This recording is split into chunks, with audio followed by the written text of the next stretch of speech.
It gives me great pleasure to be asked by Teledyne Hanson to introduce this presentation on advancement in sample preparation techniques for oral dosage forms. And as Sharon's mentioned, I spent all of my career working in the pharmaceutical industry, and I've always been working with new technology. I've always been an early adopter of new technology, and my group at AstraZeneca was charged with taking new chemical entities to market by using new techniques and new technologies to look at faster ways and smarter ways of doing analysis, how to drive efficiency and productivity, and ultimately decreasing time to market.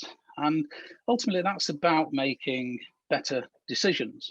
And if we think of the decisions we make in the industry, whether that's a decision about a method, whether it's a decision about a control strategy, a specification, or whether you're releasing material for sales, we make that decision based on data.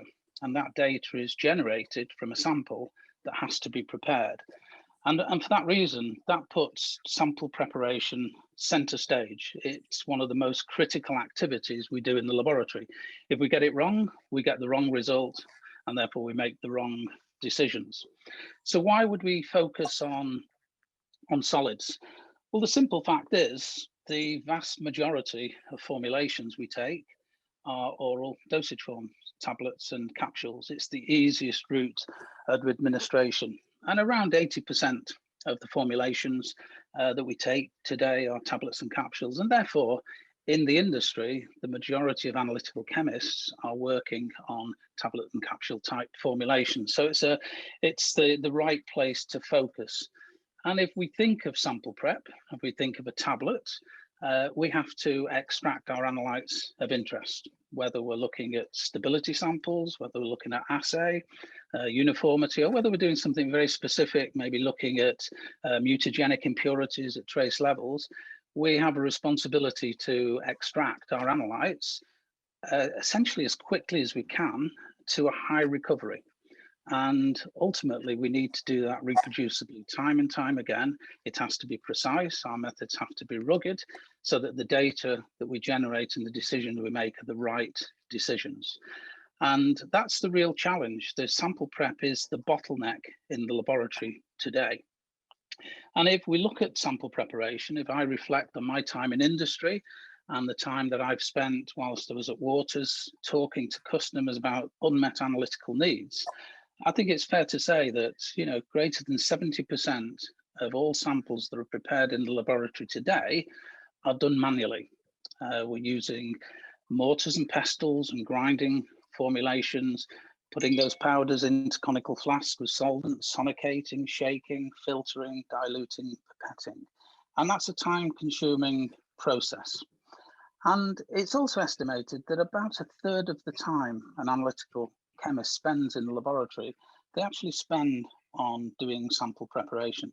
So focusing on sample preparation in the laboratory, whether that is focusing on one aspect of sample preparation or whether we're looking at the total workflow in sample preparation, being able to focus and automate sample preparation is very, very important for the industry. And it's a big focus of the industry going forward in the lab of the future.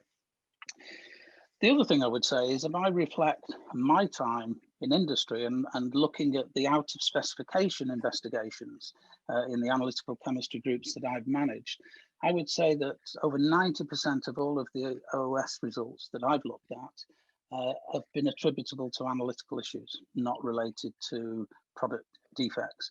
And those analytical issues are typically associated with sample preparation, whether that's cross-contamination through dirty glassware, or whether it's pipetting errors, diluting errors, or weighing errors.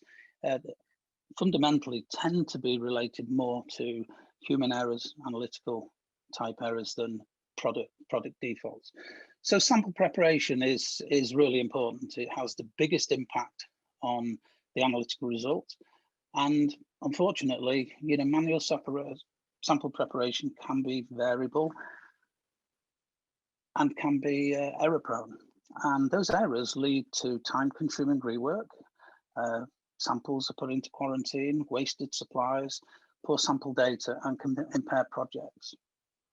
The other thing I would say about sample preparation, I've been on the sharp end of the FDA inspections and audits as part of pre-approval inspections. And Having spent a lot of time working with companies on new technologies and working in the area of automation, I've had many discussions with the regulators, and the area of sample preparation is probably one of the areas in the laboratory that's very difficult to audit, because we often refer to a standard method, and we can't prove that we've put a sample in a sonication bath for 30 minutes. We can't prove we stirred a sample for a certain amount of time. We can't actually prove we used a volumetric flask at a certain volume.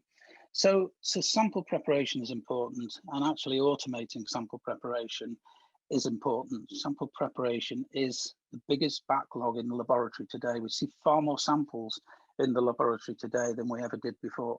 If we think of quality by design approaches, understanding product process robustness, 100-fold more samples are coming into the laboratory.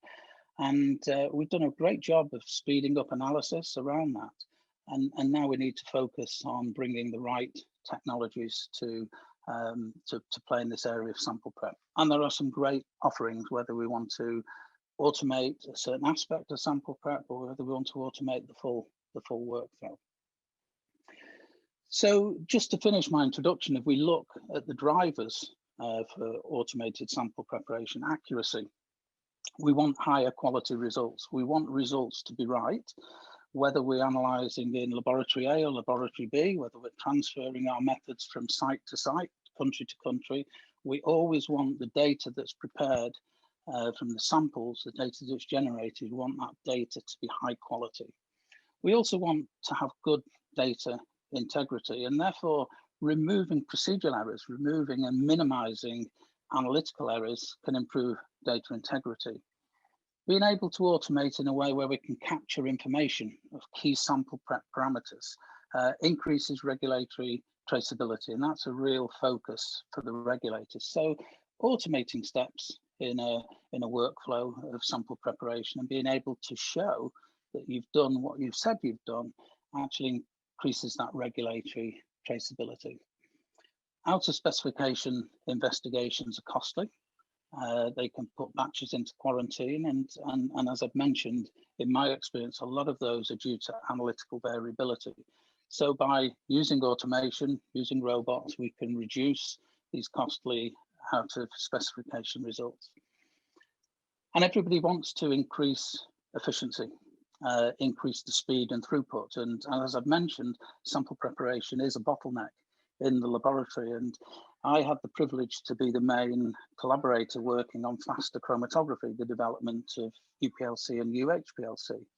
And that was great. Everybody wants faster analysis, but it really puts sample prep under the microscope, because being able to analyze your samples much quicker, but still taking most of the day to prepare your samples can be an issue. So being able to speed up sample preparation and do that in a very reproducible and robust way is what we all want. And if we look at the regulations today on samples, methods now are written in a way that actually allow a customer to automate. So methods talk about grinding samples to a fine powder, for example, using a mortar and pestle or a mechanical means. They talk about preparing solutions of a set concentration. We go back 20 years, methods were very, very prescriptive, and it was very difficult to do that. So even in the regulations and the way we're writing methods today, there's an opportunity to adopt new automated approaches for sample preparation. Thank you, Richard, for providing that informative presentation. And now we would like to introduce you to Dr. Hugh Malkin. He has a PhD in organic chemistry. He is an expert in the automation of critical processes in clinical diagnostics and pharmaceutical manufacture. He is the founder and CEO of the Cambridge Scientific Innovations Group. And you can see there's 3 separate companies that this involves. He also launched the Rapid Extraction System, RES, in 2013. With that, I would like to turn the presentation over to Hugh. Oh, hi, I'm Hugh Malkin, and thank you, Sharon, for the kind introduction, and also to Richard for his section, very informative. So I've got the next section, and really what I want to do is pick up on sort of where Richard left off about sample preparation. And we heard a lot about variability, errors, and standardization. And the message, the take-home message that I really want everyone to have on this is, if we can remove variability and standardize processes, we improve quality, we improve compliance, and we also improve productivity. So that's really the pivot of this, is to drive home that remove variability and standardize processes.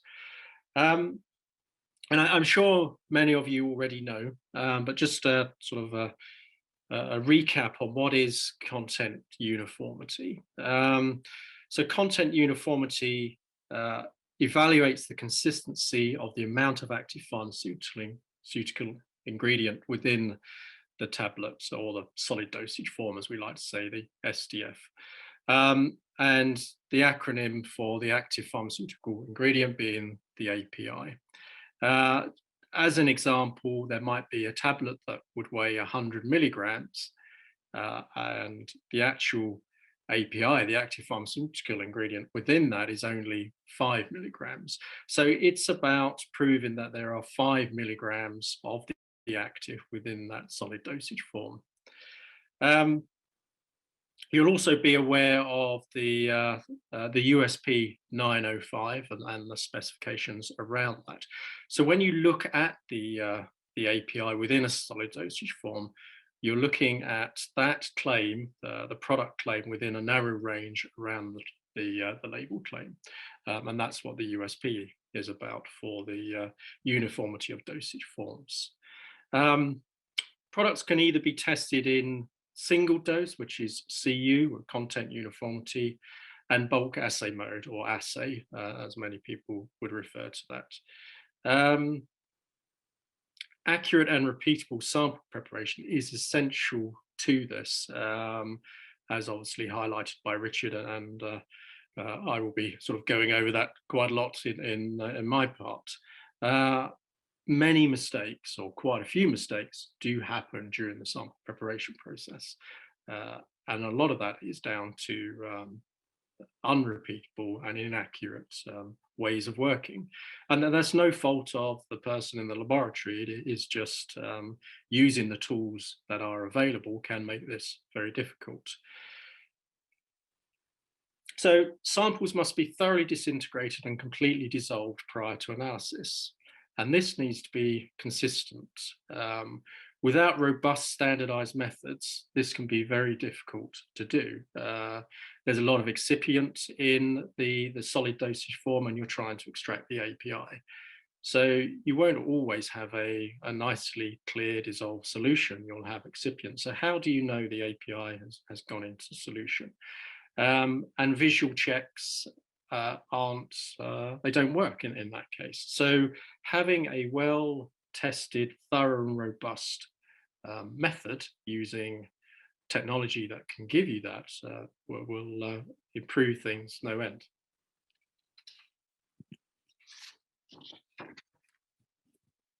So just to sort of give an overview of what are traditional sample prep tools for CU and assay. So you can see the pictures there. We've got our mortar and pestle, we've got our volumetric flask, we've got sonicator and homogenizers, and we have sonicator baths as well. I mean, typically samples are prepared manually via grinding and dissolving, or some form using the equipment that we're showing there, the various laboratory tools that are there. This requires the precision glassware and manual handling of the product. And if you think about the workflow within pharmaceutical, this is one of the very few areas that still is done like this, with lots of manual manipulation of various bits of laboratory glassware and bits and pieces. And as Richard said, laboratories often dedicate significant resource to the sample preparation process. It's labor intensive, and it's a part of the process that is prone to errors, and it is also well known to be the bottleneck. So, as I said before, procedures must be robust. They must also easily align with quality control processes. If you don't have a robust sample preparation process, then you can't align it with your quality control processes. Methods and processes are susceptible to errors and variability, and these can really impact the product quality, and they really must be avoided. And really, I want to sort of highlight aspects how these can be avoided in this presentation today. Okay, so now I want to just look at a couple of real life examples of methods. And I've got an assay method, and I've got a content uniformity method.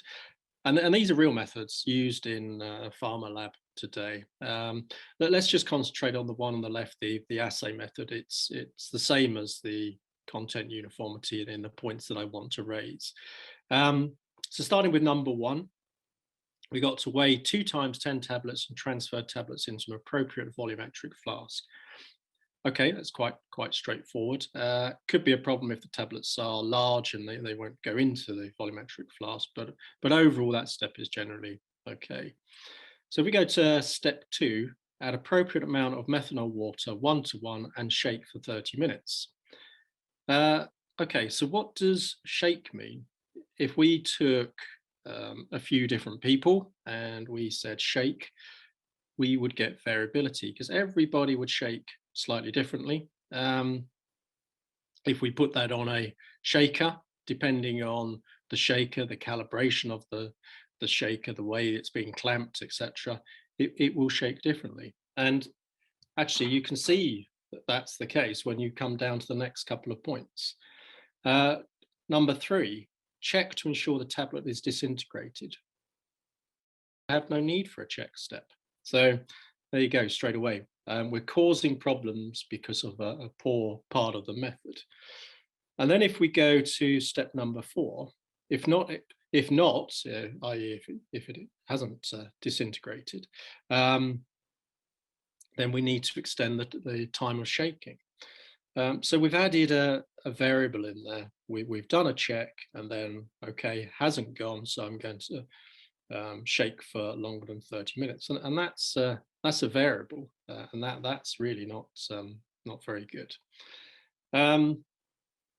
So if we move to step number 5, then we've got to dilute to volume with water and shake. Again, we've got another shake in there. What does shake mean? How do we shake? There's a sort of very generic term that's can cause problems. And actually, we've also got a step there, dilute to volume with water and shake, which means that we've had a second step of adding a solution. Can we consider doing that in a single step? Why is that 2 steps? And obviously there's a reason for that, but is that really necessary? And if we can get it down to a single step, then we reduce the number of steps and we reduce the amount of error that is possible within a method. We then move to number 6 and sonicate for 10 minutes. Sonication, and I will talk about this later in the presentation, can be very variable. So we have a step for variability there, and we also have a step that can introduce heat, which should really be avoided. Again, heat can cause a number of issues.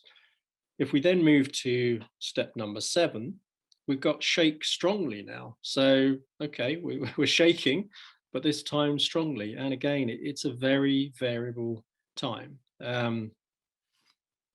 And we've only come down these few points, and we've got a lot of variability in this method. It's not a robust method, and that has potential to go wrong.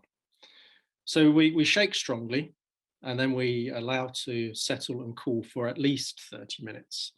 Again, the term "at least" is not precise. It's saying, well, let it cool for a minimum of 30 minutes. But so how long do we actually let it cool for? Again, not precise and variable. Step 8 and 9 are pretty standard, and less variability in those. But as you can see, just by taking a typical method, highlighted how much uncertainty and variability is in that, and that makes it very well, it doesn't make it robust at all. And you must have robust methods, and they must be standardized, and if you can get to that, then you have a much better workflow within the laboratory. So just some quick points to consider with method design. So is API extraction possible for an intact, that should be solid, not single dosage form, so solid dosage form, or is crushing required beforehand? In a way, it's always good to avoid crushing if you can, because crushing can cause problems. So if you can design a method where you can avoid crushing, then that's always good. Will crushing the solid dosage form and transfer it result in sample loss? That's one of the reasons why crushing is not very good and should be avoided. And if you do have sample loss, how do you account for that? The other aspect here is safety. Sample loss in a lab on the bench is a potential safety issue. And then just moving to the next point. Can the total required amount of solvent be added as a single step, which I mentioned in the previous slide? Can we do that in a single step rather than having to have multiple steps? If we can do that, can we then reduce the risk of error? So that's something really to consider. How else can we reduce variability in the sample preparation process? Hopefully I'll show that in the presentation as we go along. What can be done to improve efficiency?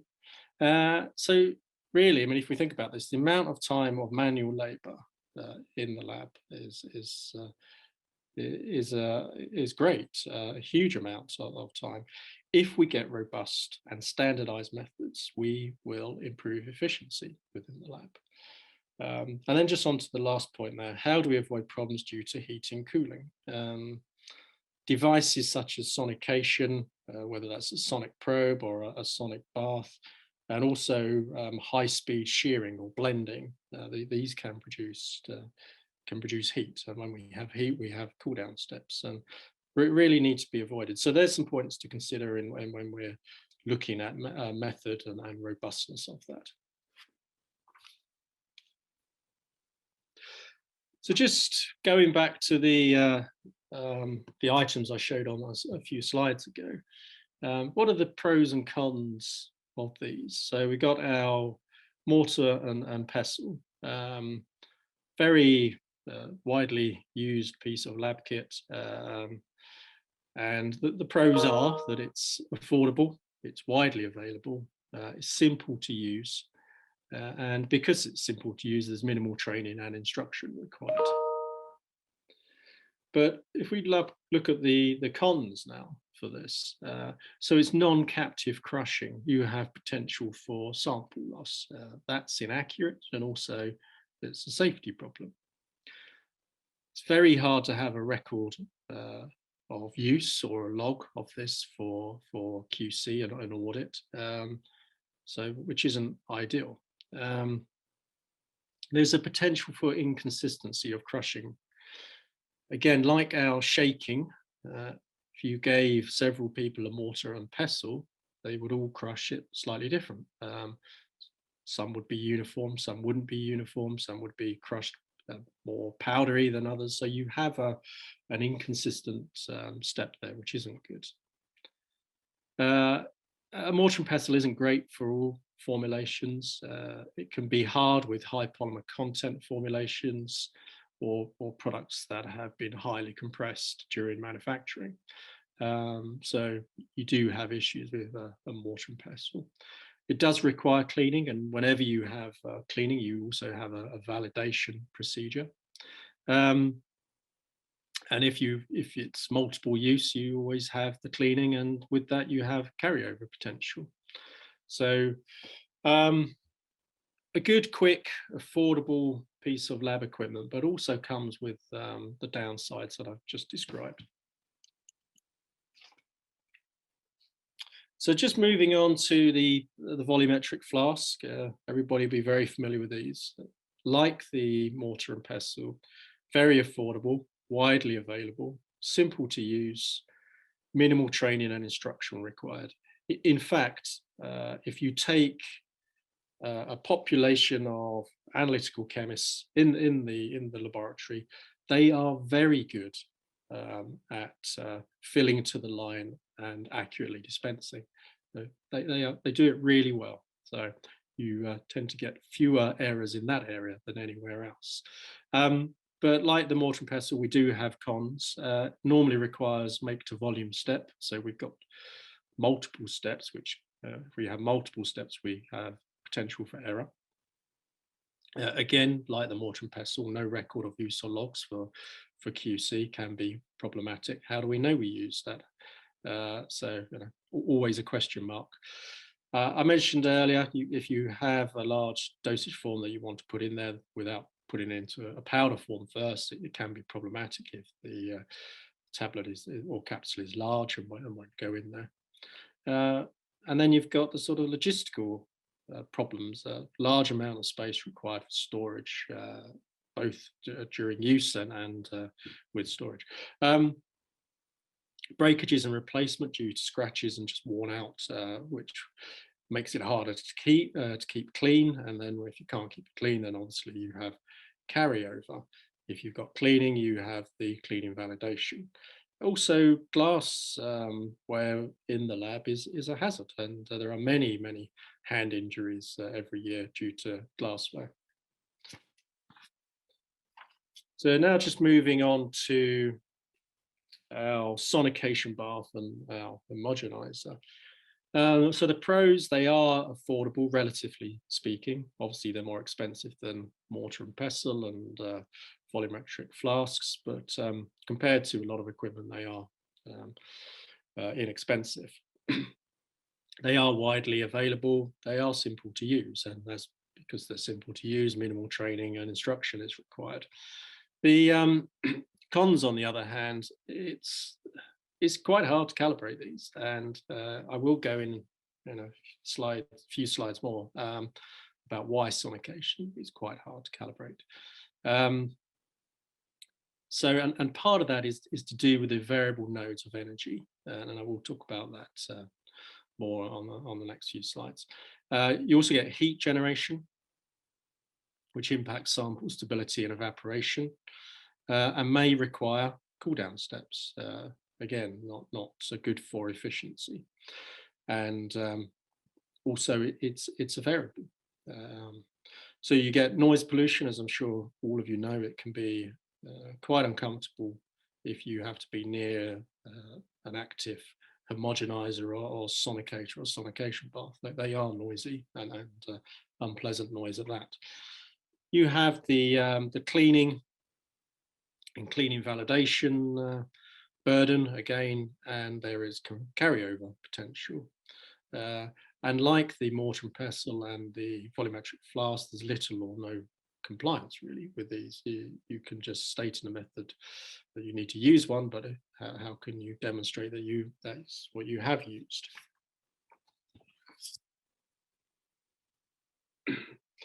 So can sample preparation be improved? Well, I would hope that you would feel that it can be after what I've spoken about so far, about things not being very robust and not very too much standardization and variability. So if you have those things, then there must be a way to improve. And so if we look at sort of what are the top 5 areas that we can concentrate on to improve sample preparation.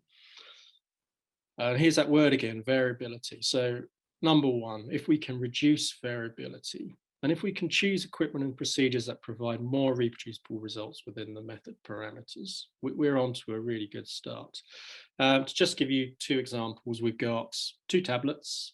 They are identical. They've come off a very good manufacturing line. They are identical. However, we put them in a beaker and we sonicate them, and one goes within 2 minutes and the other one goes within 5 minutes. The variability is not the tablet. The variability is the equipment being used. So we really need to be avoiding that.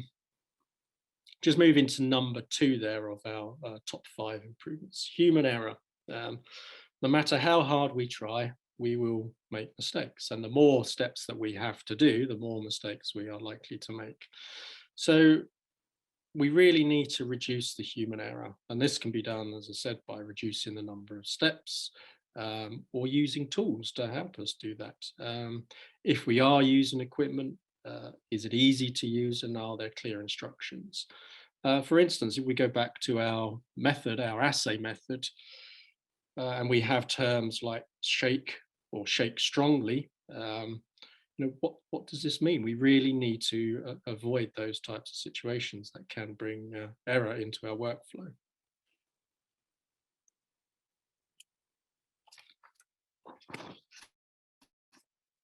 So just now on to point number 3 of our 5 ways to improve, validation and qualification. We need to be able to validate and qualify the things that we use. And that's very hard with the mortar and pestle, the volumetric flask, the sonic bath, the homogenizer. And if we can't qualify those systems, it's very hard to work with those systems. So that's an important area. We need tools that are more accountable and more transparent in qualification. So if I jump now to number 4, and we got physical characteristics. So what we're talking about here is we need to avoid things that impart their physical presence onto the method that we're doing. So if we take the sonication, bath, and homogenizers, they put heat into the solution, which can be problematic. Also, depending on the surfaces, we can have problems. We can have instability. We can have problems with light as well as with heat. So avoid heat, light, and surface interaction. So pick equipment that doesn't have those physical characteristics.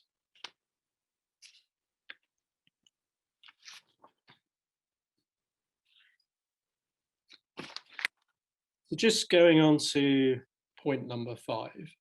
Okay, it's at the end of the list, but it's no less important than the others, and it can cause major problems.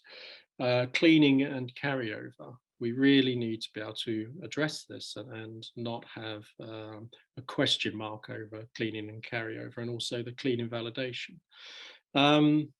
If we have an issue with cleaning and sort of impurities, say, from reusable glassware, this can be hugely disruptive. We can get out of spec investigations. This can ultimately lead to batch or facility quarantine or even product recall. So just from something that's very simple, we're going to have major problems. And actually, one thing that's very bad is if you have a non-repeatable carryover issue. It is very hard to identify where the issue lies. If it's repeatable and you can track it to the item with carryover, then actually there's the source of your problem. But if you can't, if you've got a non-repeatable carryover, then you're suspecting there's a problem in your manufacturing, then you can see how quickly that has escalated just from something that's could be avoided. So I've been talking about ways to improve and using tools to do that. And what I want to do now is just for the last part of the presentation is to just take an example of an extract, so the XTRX500, and see how using that we can sort of hit on the 5 places to improve our sample preparation.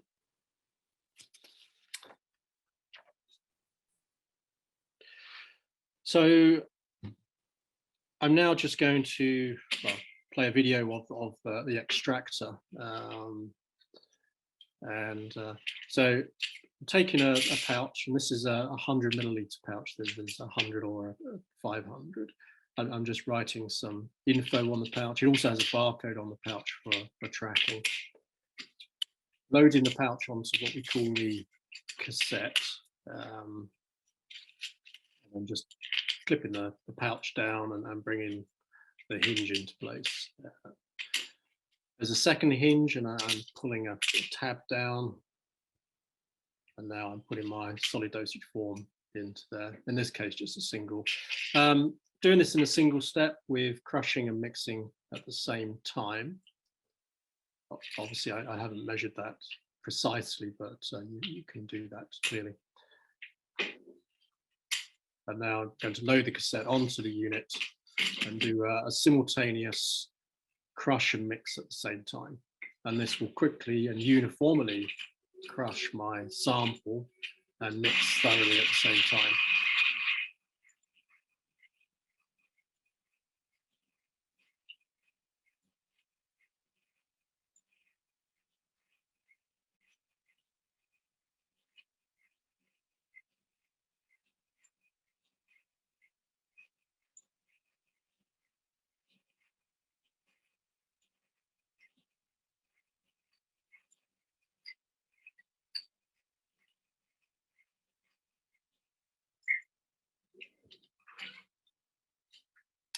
So that's now finished. So that ran for a specific amount of time. If I have a robust method, I shouldn't need to have any check steps. I shouldn't need to have any reshake steps. I know that the method works, and I've run that method. So I've removed a lot of variables.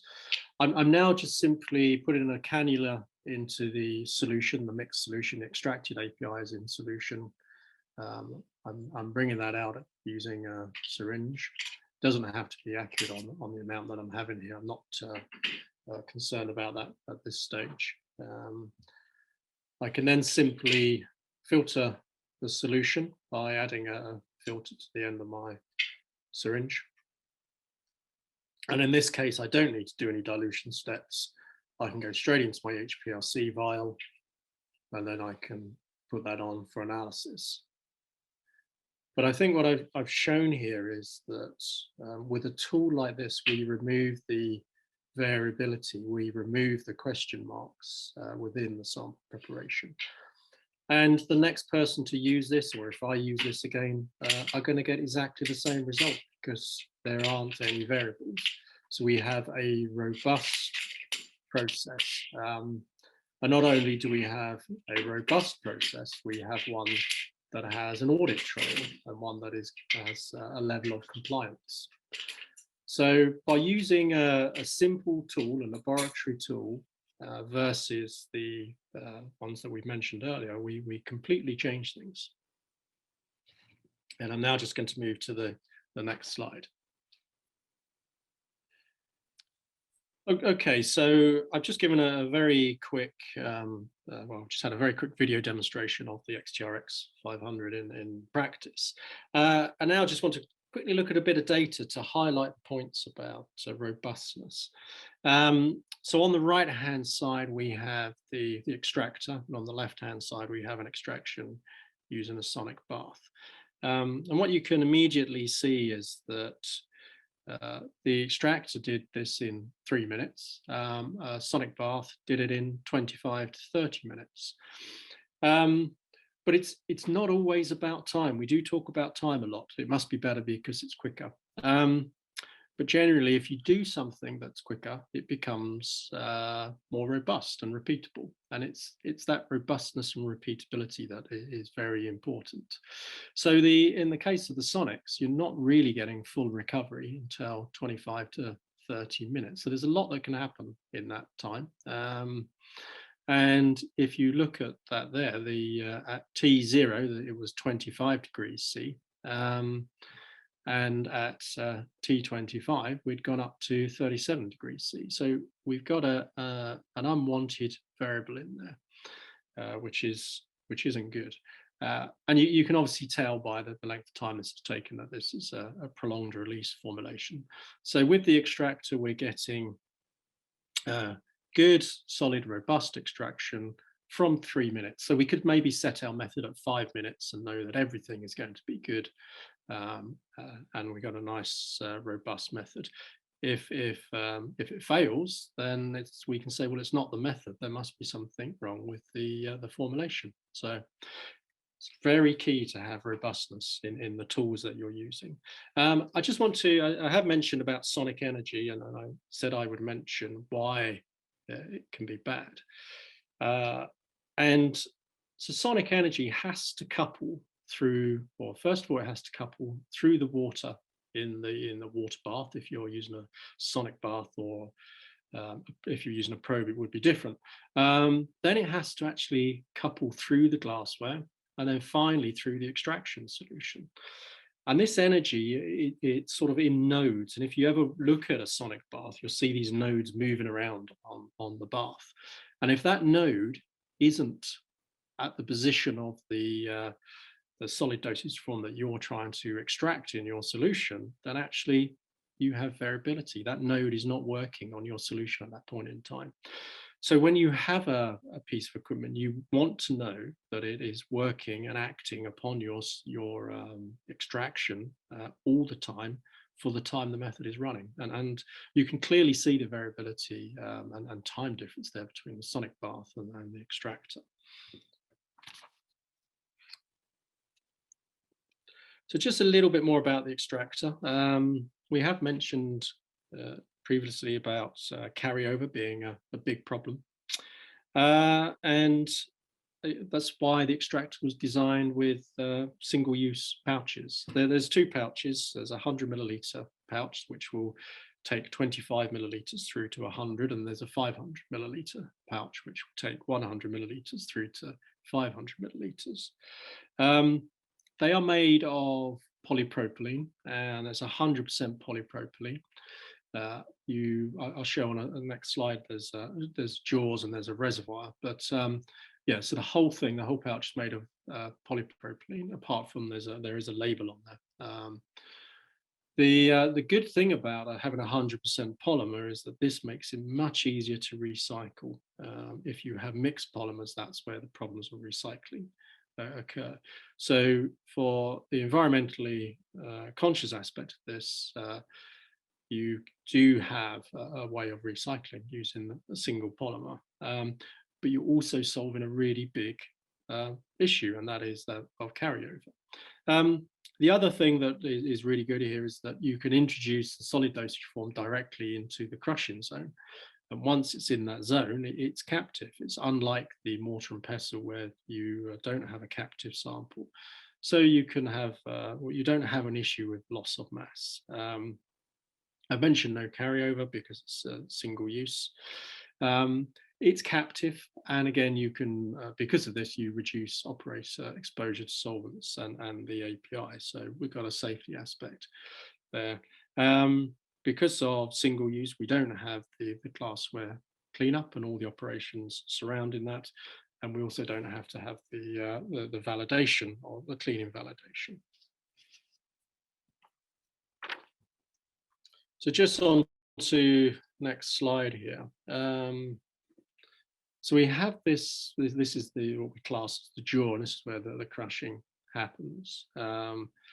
It's polypropylene, the same as the actual pouch membrane itself. And because we're getting a very consistent crushing, and it's consistent time and time again, not unlike different people using a mortar and pestle, we get good reproducibility. And also, when we have a consistent crushing and we've worked out our method, we can actually get increased extraction performance compared to other tools that I've shown, the mortar and pestle, the shakers, the sonic baths, etc.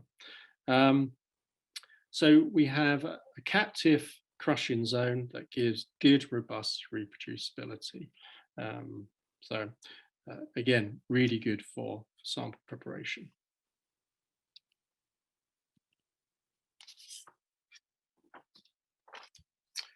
So in addition to the crushing, and you probably saw in the video that it was mixing as well, we have this term called force jet mixing. And what that actually means is that the positions between the rollers, there's gaps. And as actually on the downward stroke of the roller, it forces and it jets fluid upwards. And this produces very turbulent mixing. And turbulent mixing is really good. It's highly efficient.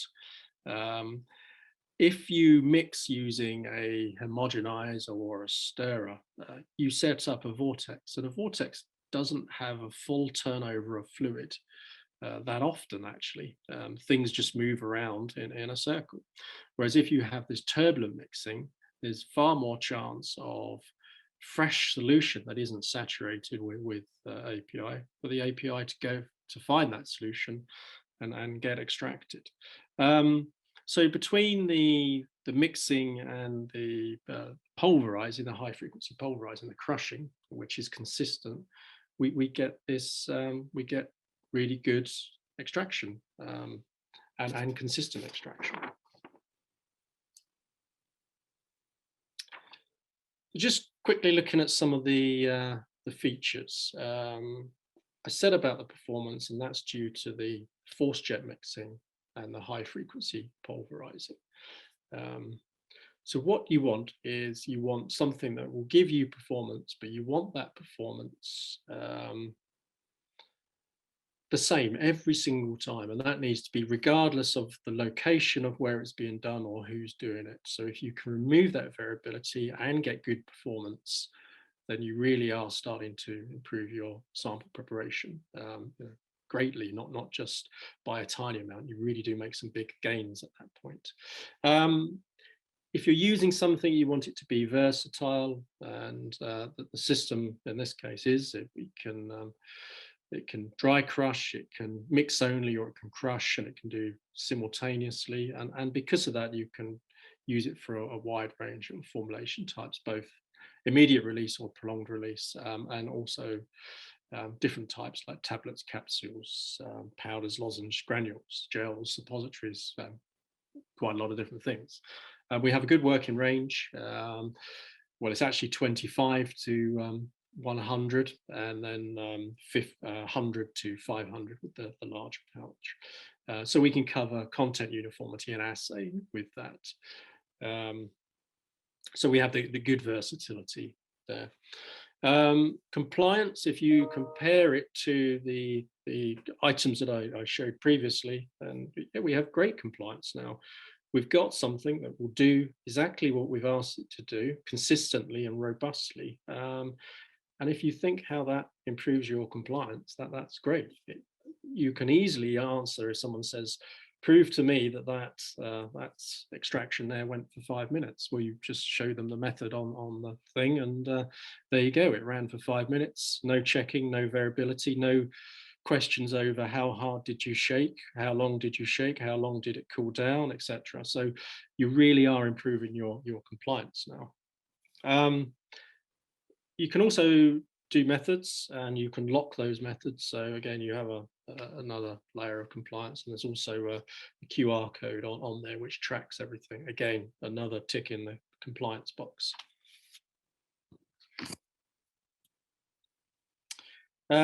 So what about productivity? Easy to use. So if it's easy to use and it's consistent, things become productive. It is also rapid, so you automatically get productivity there. But productivity isn't always about doing things quickly. It's about getting repeatable and robust things done properly. You can eliminate the need for makeup to volume steps because you can add the solution in a single step. You don't have problems with cool down because there's very little heat generated. So you can see big improvements in productivity, but just by helping yourself to do things in a compliant way, in a robust way, you will automatically get increases in productivity. So if we look at quality, it's a calibrated system, and it's easy to calibrate and it's easy to run calibration. So this reduces the variance and standardizes sample preparation, which is absolutely key. And this is obviously compared to manual processes. We have the single-use component of this, which eliminates carryover and all of the quality issues that surround that. We also have the captive nature of the crushing compared to the mortar and pestle. So we don't have sample loss, again, a great increase in quality. Because of the way that you can have minimal steps and it will do exactly what's been asked in the method, then you reduce the number of human errors. No matter how hard we try, we will all make mistakes, but you can reduce those using well-designed equipment.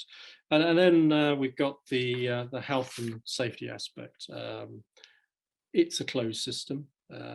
We have the captive crushing and we have the captive solvents. So it and we remove the glassware aspect from this. So no cuts, etc., but also less exposure to actives and solvents. So I'll just do this really quick. We've got the components of the system. We've got the cassette, which holds the pouch. Then on the right-hand side, we've got the unit itself. We've got the crusher unit up the top. It also does a chewing action as well as crushing. So chewing is just a much slower crushing action, which aids the mixing. So the fluid actually comes all the way up to the top of the pouch and then back down through the crushing zone. So you get really good mixing throughout. Got the mixer bar there, which does just goes up and down, but creates the force jet mixing, which is high turbulence. And we've got the control panel, which is the user interface, which is very simple to use. Just one knob that you turn and click and a back button. And there's a USB port. USB port is used for transferring methods. It is also used for updating firmware when required. And also we are looking at putting a printout function onto that. So you have a record as well as the electronic record on the unit.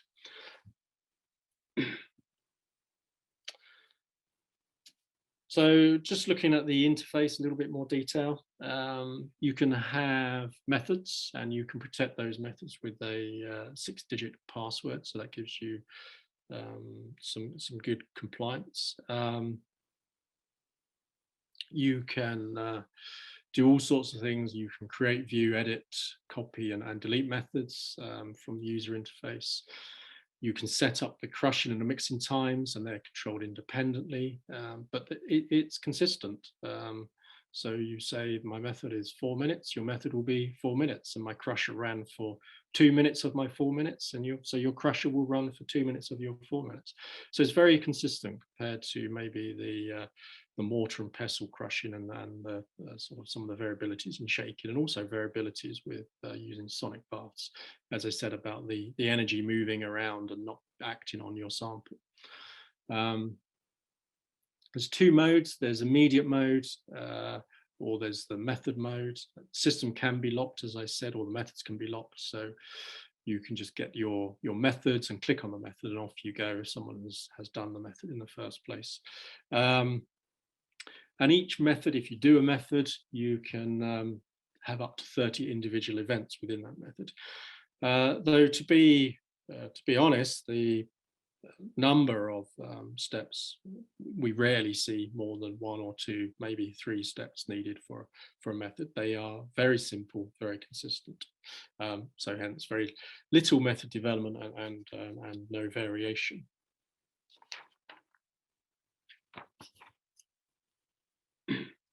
So I hope being able to show that we can make improvements in sample preparation. And by using a simple tool, we can really help ourselves with the process of content uniformity and assay.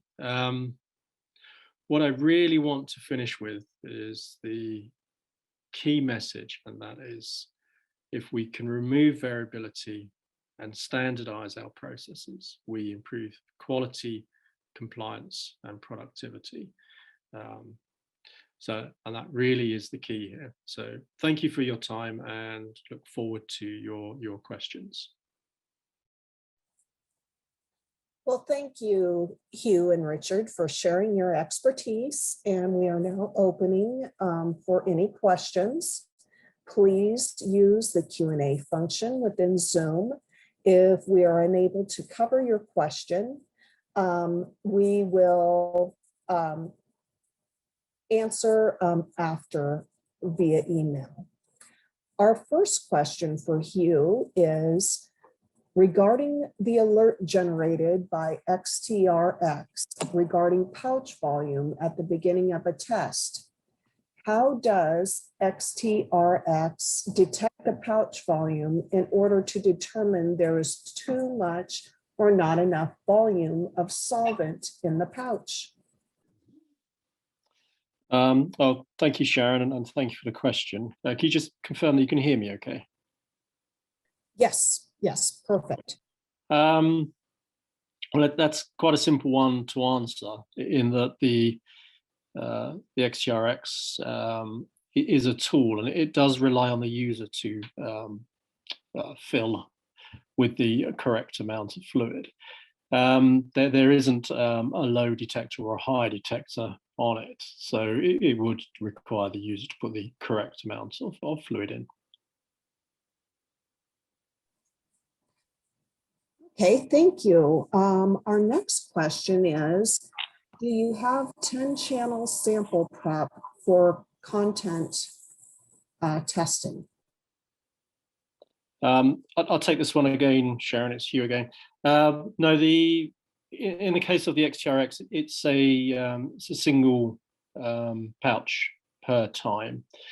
It is rapid. It is consistent.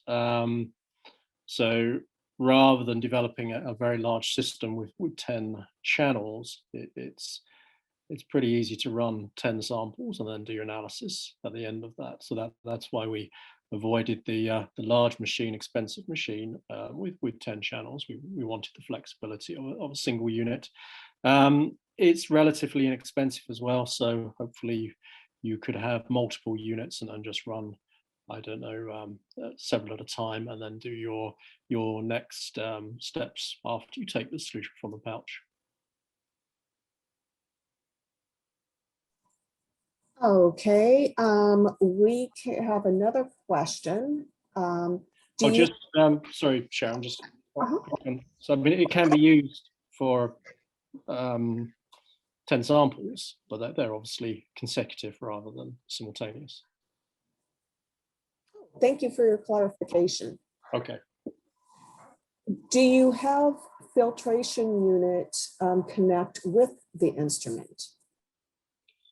No, that's not currently something we've thought about, but that is an interesting point. At the moment, we obviously take an aliquot of solution from the pouch and then filter that, but that isn't done automatically at the moment. That is a manual process. Okay, thank you for providing that answer. Our next question is the extractor applicable for volume of 1,000 milliliter? The largest volume is 500 milliliters on the system, but it would be good to understand their application and the requirement for the 1 liter pouch size. Okay, our next question is, how do you ensure that there are no tablet remnants left in the crushing zone? Okay, yeah, I mean, very important question and a good question. So it was quite hard to see on the video, but the solution actually comes up the outer sides of the crushing zone and through the middle and then back down through the crushing zone during the crush and the chew. So you get thorough mixing of solution throughout the crushing zone, which then brings the tablet back into the extracted solution and then back round.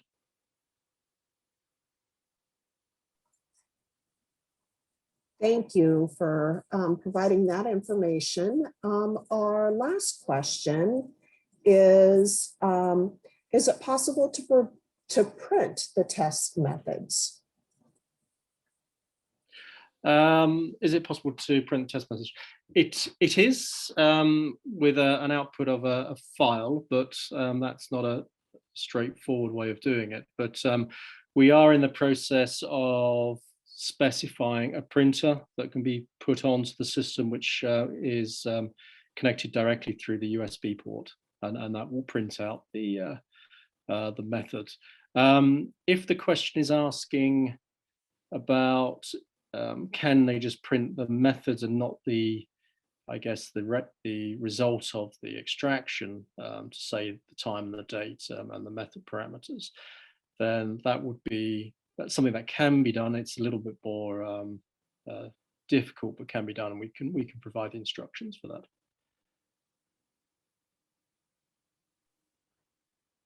And actually, we just received another question. Follow-up question regarding pouch volume. There is an error message generated such as error 001D, not enough solvent for good mixing. How does instrument detect this in order to generate this error message? Yeah, so the instrument is relying on the user to tell it how much solvent they have put into the system. It isn't actually monitoring that they have done that. But if somebody tried to put 25 milliliters into the 500 milliliter pouch, the error message would say that's not a good volume for this size pouch because you won't get very good mixing.